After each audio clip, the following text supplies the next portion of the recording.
ತರುವಿನ ನೆರಳು ಕೊಡುವಂತ ಸುಖವು ಕೊಡುವನು ಕೃಪೆಯ ದಿನವು.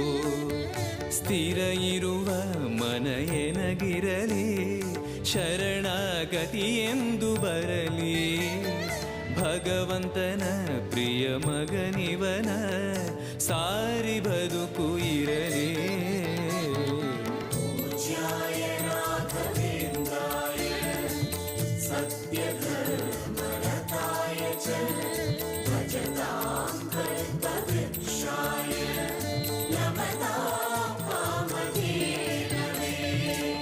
ಆಲಯವೆಂದರೆ ಮಂತ್ರಾಲಯವೇ ಬೇರೆ ನಾ ಅರಿಯಲಾರೆ.